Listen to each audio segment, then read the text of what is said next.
രാത്രിയുടെ ഇരുളിൽ നിന്നും നിങ്ങളെ നോക്കി നിൽക്കുന്ന ഒരാൾ. ഒരു നിഗൂഢമായ കാഴ്ച. നോക്കിയാൽ ആരെയും കാണാനില്ല. ബോഗിമാൻ. കുട്ടികൾ പാവങ്ങളായി കേട്ടിരുന്ന ഈ കഥകൾ പിന്നീട് വാസ്തവത്തിലാകുമെന്ന് ആരും കരുതിയിരുന്നില്ല. അമേരിക്കയുടെ വിവിധ ഭാഗങ്ങളിലായി നടന്ന ദുരൂഹമായ കൊലപാതകങ്ങൾ.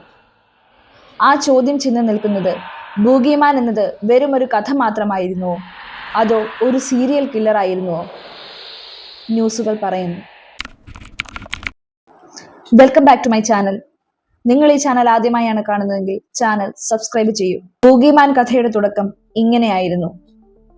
ബോഗിമാൻ എന്ന് കേട്ടാൽ നമുക്ക് ഓർമ്മ വരുന്നത് കുട്ടികളെ ഭീഷണിപ്പെടുത്താനുള്ള കഥകളായാണ്. പക്ഷേ 1980കളിൽ അമേരിക്കയിലെ മിഡ് വെസ്റ്റിൽ പല കുട്ടികളും യുവാക്കളും നിഗൂഢമായി കാണാതാവാൻ തുടങ്ങി. ഇവരുടെ ശവങ്ങൾ പിന്നീട് പാടങ്ങളിലോ പാതകളിലോ കാട്ടിലോ കണ്ടെത്തുമായിരുന്നു. ആർക്കും ഒരു സൂചന പോലുമില്ല. മാത്രമല്ല, എല്ലാ കൊലപാതകങ്ങളിലും ഒരു സാമ്യവുമുണ്ട്. ബോഗിമാൻ എന്ന പേരിന്റെ അർത്ഥം എന്ത്? ബോഗിമാൻ എന്നത് യാഥാർത്ഥ്യത്തിൽ ഒരാളായിരുന്നു, അല്ലെങ്കിൽ പല പേരുകളിലും ഒളിച്ചുമാറിയ ഒരേ കില്ലറാണോ, അതോ ഒരേ മാതൃക അനുകരിച്ച പലരാണോ?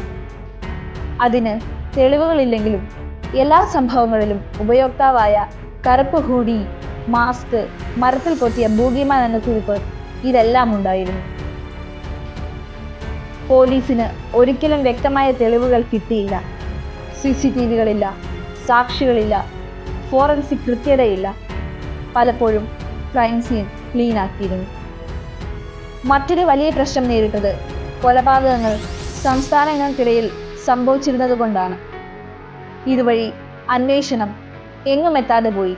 പ്രൊഫൈലർമാർ അഭിപ്രായപ്പെട്ടത് ഇയാൾ വളരെ കൃത്യതയായ പാറ്റേണിൽ പ്രവർത്തിച്ചിരിക്കുന്നു. സാധാരണയായി രാത്രികളിൽ ആളുകളുടെ പിന്നാലെ നടന്ന് അവരുടെ ശീലങ്ങൾ പഠിച്ചാണ് ആക്രമണം.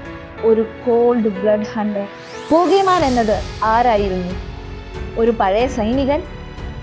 കുട്ടിക്കാലത്ത് ദുരന്തം അനുഭവിച്ച ഒരാൾ? അതോ ഒരു മിത്തിക്കൽ സീരിയൽ കില്ലർ പോലെ രൂപപ്പെട്ട ചിലരുടെ കൂട്ടം?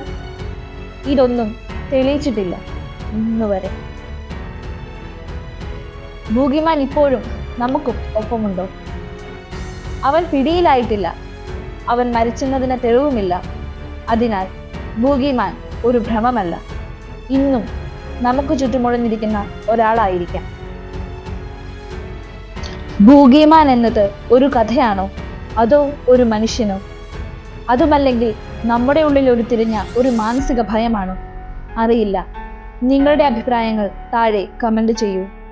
ഇതുപോലെ നിഗൂഢമായ രഹസ്യപരമായ കഥകൾ അറിയുന്നതിന് നിങ്ങൾ ഈ ചാനൽ സബ്സ്ക്രൈബ് ചെയ്യൂ.